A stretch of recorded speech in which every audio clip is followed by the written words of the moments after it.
বাসিন্দাকে করে দেবে, বাসিন্দাকে উচ্ছেদ করে দেবে।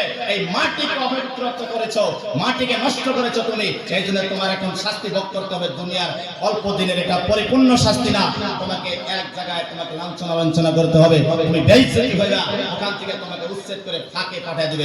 নাউযুবিল্লাহ। এটা হলো ফি হাযিহিল উম্মতি খাসফুন ওয়া মাসকুন। মাসকুন মানে আকৃতি বিকৃতি হয়ে যাবে, আকৃতি বিবরণ অন্য বিবরণ হয়ে যাবে।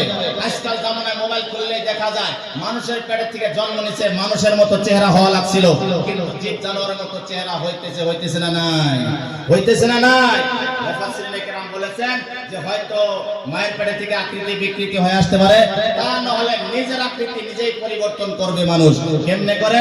পুরুষ আসো, পুরুষের মতো থাকতে হবে।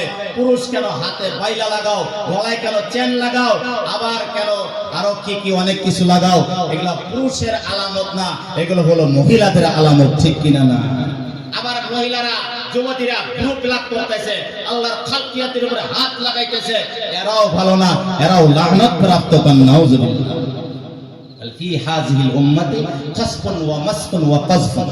কাযফুন মানে হলো শিলাবৃষ্টি হবে। কি হবে? আসমান থেকে শিল পড়বে, শিল। একজন সাহাবী দাঁড়ালেন, ইয়া রাসূলুল্লাহ, ফাকালা রাজুলুম মিনাল মুসলিমিনা ইয়া রাসূলুল্লাহ মাতা যালিক। একজন সাহাবী বললেন, ওগো আল্লাহর রাসূল, এটা কোন টাইমে হবে, কখন হবে? নবীজি বললেন, ইদা যাহারাতিল কিয়াম ওয়াল মুআযিব ওয়া শুরিবাতিল খুমুর। নবীজি বললেন, পৃথিবীর জমিনে ইদা যাহারাতিল কিয়াম, যখন গান বেশি হবে, ওয়াল মুআযিব, বাজনা বেশি হবে, ডিজে বেশি হবে। ও যুবক, এই যে জানুয়ারি মাস যখন আসে, এত জোরে তোমরা ডিজে বাজাও, ওই মাটি পর্যন্ত কাঁপায়া উঠাও। ঠিক কিনা না? ও যুবক মুসলমান মানুষ, আমরা কেন এত ডিজে বাজান লাগবো, কেন এত ফুর্তি করা লাগবো? ওখানে শুধু ডিজে হয় না, ওখানে পেক চলে, রাত্রে পেক চলে। ও যুবক, আমি অন্যান্য জায়গায় ভালো করে খবর নিয়ে দিয়েছি, আমি সিআইডি দিয়ে তদন্ত করে দেখেছি। একজন আমাকে বলেছে ওখানে খালি পেকই চলে না, ওখানে ওই যুবকরা ওই যে নারীদেরকে দূরে থেকে ভাড়া করে নিয়ে এসে ওই রাত্রে ওখানে ওই দাগের মধ্যেই কাটায়। নাউযুবিল্লাহ। ও যুবক, আসমান থেকে আযাব আনিও না। নবীজি বললেন, আল মুআযিব, যখন বাজনা বেশি হবে, গান বেশি হবে। আরেকটা কথা নবীজি বললেন, ওয়া শুরিবাতিল খুমুর, যখন পৃথিবীর জমিনে মানুষ মদ বেশি পান করবে, আর অপেক্ষা করে লাভ নাই, ওই তিনটা আযাব আসমান থেকে দ্রুত গতিতে নেমে আসবে। নাউযুবিল্লাহ। এই তিনটা আযাব আসমান থেকে নেমে আসবে। ও যুবক, তুমি কি করে মদ খাও? তুমি মুসলমানের ছেলে হয়ে তুমি কেন মদ খাও? তুমি যেদিন চলে যাবা, তোমাকে মদারও তোমার লিস্টে নাম থাকবে না? ও যুবক, তুমি যেদিন চলে যাবা, মানুষে মদারও বলবে, মানুষে তোমাকে জোয়ারও বলবে, তোমাকে বেনামাজি বলবে। যদি আল্লাহকে চেনো নাই, যেদিন তুমি মারা যাবা, তোমাকে মদারও বলবে, মদ খাইলে মদারও বলবে, জুয়া খেলাইলে জুয়ারও বলবে, নামাজ না পড়লে বেনামাজি বলবে। রে যুবক, এমন টাইটেল নিয়ে মরিও না। এই টাইটেল নিয়ে তুমি মরে যাও রে যুবক, ওই কবর থেকে শাস্তি আরম্ভ হয়ে যাবে। নাউযুবিল্লাহ। তাহলে এগুলো কাজ থেকে আমাদেরকে দূরে থাকতে হবে না?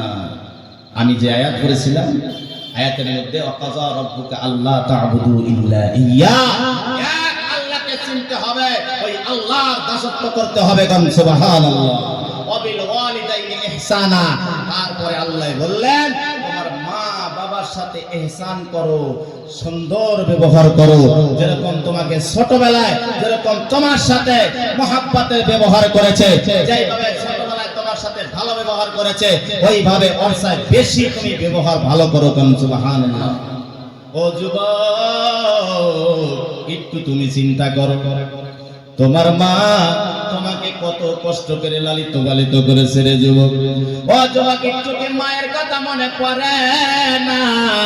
অনেক যুবক আছো মার সাথে কথা কও না, অনেক যুবক আছো বাবার সাথে কথা কও না, স্ত্রীর জন্য। ঠিক কিনা নাই? ও যুবক, একটু তুমি চিন্তা করলা না? যেই মা তোমার যেদিন বেমার হয়ে গিয়েছিল, তুমি ছোট বাচ্চা ছিলা, মা তুমি ছোট বাচ্চা ছিলা, তোমার মায় ঘুম পারে নাই, ওই বাচ্চা কোলে নিয়ে সারা রাত জেগে জেগে কাটাইতো, কান্না করতো।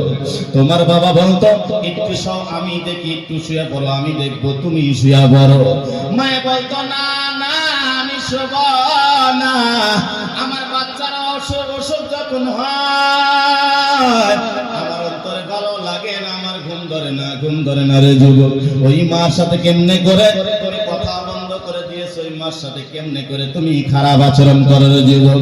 ও যুবক, 2 বছরের অধিক তুমি মায়ের দুধ পান করেছিলে, একটু কি তোমার মনে হয় না? ওটা তো কোনো দুধ পান করো নাই, তোমার মায়ের রক্ত তুমি চুষে খেয়েছিলে রে যুবক। ও নবীর উম্মতের দল, ওই মায়ের কথা এখন কেন ভুলে গিয়েছো? মায়ের কথা কেন ভুলিয়ে গিয়েছো? তোমার স্ত্রীকে তুমি নামি দামি, কত দামি দামি কাপড় পরিধান করাও, তোমার মায়ের একটু গায়ে তুমি তাকিয়ে দেখো, তোমার মায়ের ওই পুরাইনা চাদর, পুরাইনা সোয়েটার নিয়ে তোমার মায়ের জমিনের মধ্যে বসবাস করতেছে, ঠিক কেনা না? তোমার বাপের গিলাপের দিকে তাকিয়ে দেখো, অথচ তোমার শ্বশুরকে তুমি নামি দামি বস্তু দিতেছ, তোমার বাবাকে একটা দামি গিলাপ দিতে পারলা না রে যুবক, দিতে পারলা না।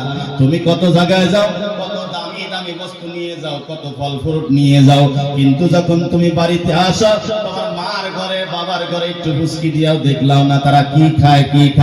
আরে যুবক, তুমি যদি 1 কেজি আপেল নিয়ে মাকে বলতো, মা আপনাদের জন্য আপেল আনছি, 1 পোয়া আঙ্গুর নিয়ে মাকে যদি বলতো, আম্মা তোমার জন্য আমি আঙ্গুর আনছি। ও যুবক, তোমার ছেলেকে নিয়ে কেজি দুধ খিলাও, কিন্তু মাকে দাও না, তোমার বাবাকেও দাও না। 1 গ্লাস দুধ নিয়ে কোনদিন বললা না যে বাবা 1 গ্লাস গাখিয়ে খায়েন। ও নবীর উম্মতের দল, তোমাকে কেজি দুধ খাওয়াইছে ছোটবেলায়, তুমি দুধ এখন কেন খাওয়াও না? তোমার তো সমর্থ আছে, তোমার মাকে রোজ নিয়ে দাও, গাখির রোজ নিয়ে দাও, রোজ করে দাও। বাবার ঘরে একটু টাকা দেখো, ফ্যান ঘরে না।